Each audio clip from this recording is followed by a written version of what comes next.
Not an ABC exclusive, guys. Not an ABC exclusive. Hey guys, it's Murad Murali, daily and consistent content coming to you from Dubai. Let's get straight into this video where Danity Kane member D Woods is coming out with a pressing ABC exclusive interview referencing her difficult time with Diddy. And this to me is wild because I didn't expect ABC to pick this up. It obviously goes to show you how important this matter still is, and I'm glad because Aubrey was one of the few people in the band who was saying something, and I'm very content that D Woods is also coming out to speak. She says that P. Diddy constantly verbally abused her throughout, and she says there were moments where she feared being alone with him because she did not know what he would do, and she said that they were treated like a piece of meat that were valued for only their appeal and talent. She claims that she actually saw very much inappropriate messages from Diddy to Aubrey before they were fired. Diddy has traumatized her and traumatized so many. So this is a very good interview from D Woods, an ABC exclusive, guys. They have picked this up and everybody is discussing this. It's also on all blogs and matters, and it goes to show you that the P. Diddy machine and how many people he has hurt and traumatized still continues, and I feel like it's going to continue, guys, for a very long time. Now I'm glad that she is also corroborating and affirming what Aubrey O'Day has been saying, because Aubrey has been speaking about Diddy for a very long time. She's never been scared. Even before Diddy was arrested, she's been speaking. So it is refreshing to see other Danity Kane members, when they feel ready to do so, they speak up about their own experiences with Diddy and that he really just was a menace. And that's basically what she's come to say, that he's nothing but a menace, traumatizing, and was evil to her. Diddy's lawyers, guys, are stating that they have proof. Diddy's lawyers have filed new legal documents flat out accusing Southern District of New York prosecutors of directing the November 2024 sweep of Diddy's cell with the help of Bureau of Prison Correctional Officers (BOP) inside the MDC. In the documents, Diddy's lawyers point to a meeting between BOP and other federal agencies on the morning of the second day of the sweep to discuss a potential search of Diddy's unit, and they say supervisors from the SDNY, including the Diddy Trials Team unit chief, weighed in that a search of Diddy's cell was warranted. Defense lawyers claim that other agencies inquired with the SDNY unit chief on whether a search of Diddy's cell was even necessary. Diddy's attorney said in part because of what the prosecution team had learned regarding Diddy's conduct at the MDC, they therefore decided to sweep this place. So they're basically saying, Diddy's lawyers say the chief then spoke with SDNY senior leadership and they relayed that info ultimately to BOP, which conducted the search. So Diddy's lawyers are stating that BOP, SDNY, they all work together to come for Diddy and that they have proof. And so this is what they're going to be arguing on. This is going to be their foundation. This is what they're going to start the arguments to defend Diddy and basically get him out on either, I don't know, a bail, or either basically him out when the trial begins. They're going to use a lot of this information.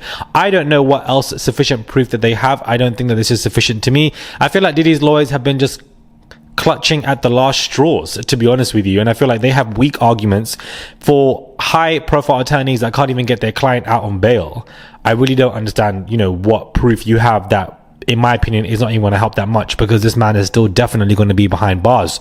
So you can play the proof game all you want, and that we have the proof that these conducts were taking place illegally, that these particular people from different foundations of the MDC were working together, the BOP, SDNY, but in my opinion, I just don't think that this is enough. Diddy's legal team insists that the feds are raiding his jail to seize a bunch of privileged material, including notes to his lawyers about his upcoming trial, are basically unfair, and that obviously it adds to the fact that he's not getting a fair trial. Everything is about him getting a mistrial. Everything about him, is that this is not fair, that this interview should not be done, that these people should not be speaking out, they should not have taken these privileged notes, etc. They're all trying to go for that, and I feel like Diddy's lawyers are so pressed on the outcome of mistrial or Diddy's not getting a fair trial because they don't have anything else. Yet again, they are clutching at straws. Now, Selena Gomez, guys, is going viral for breaking down. She is, taken to her Instagram in a now deleted video where she is crying and breaking down to people in regards to the ICE raids.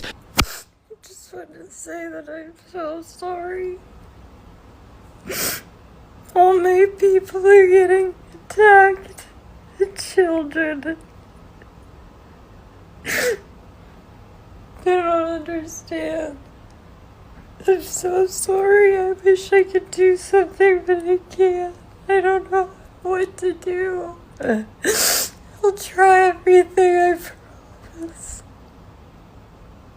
That are going on all across America. It is sad from reports that I had read that, the ICE raids, they attempted to go into a school and, evidently come for children who are illegally documented or not meant to be there, when that in itself is grotesque in my opinion, and the school prevented them from doing so. Now, Selena Gomez is Mexican, her descent, and of course she has worked on multiple documentaries, although her specific stance and her breaking down has caused a divided outcome, because she was very mute on other people's plights in America and other people in general facing genocides. And so people are saying that why should we feel sorry for you and for your people, considering the fact that you never show this level of empathy to anybody else.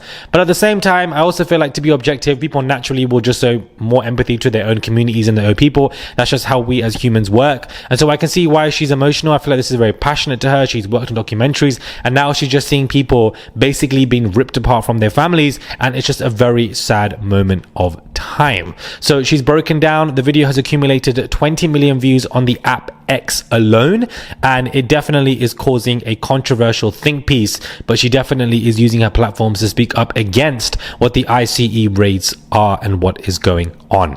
Let me know your thoughts are, guys, on Selena Gomez, obviously getting very upset.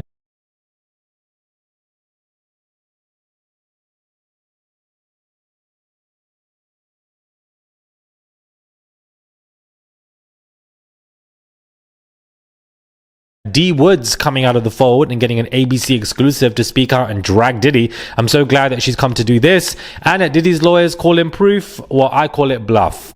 You've been there with me through my ups and downs. Whenever I get in trouble, this is the one I call. It's my strategist right here. This is my brother. It's B.I.G's brother. Yes, sir. It's Brooklyn's own Brooklyn. I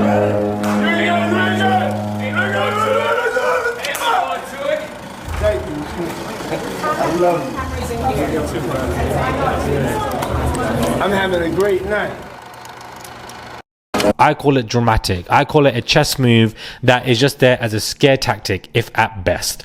Do let me know your thoughts are, guys. Subscribe to the channel. I would really appreciate it. It's just one click to subscribe. Send a super thanks to the $sign there. You can send whatever you want. It goes a long way. I would really appreciate it. We've got some big updates happening in February. The month is soon upon us, and we're going to see what takes place with Jay-Z, Busby, the extortion defamation lawsuit, and also the stuff with Jane Doe. We're going to get a lot more clarity and updates when it comes to that in the month of February and early March. Subscribe, and I'll catch you guys soon for another video.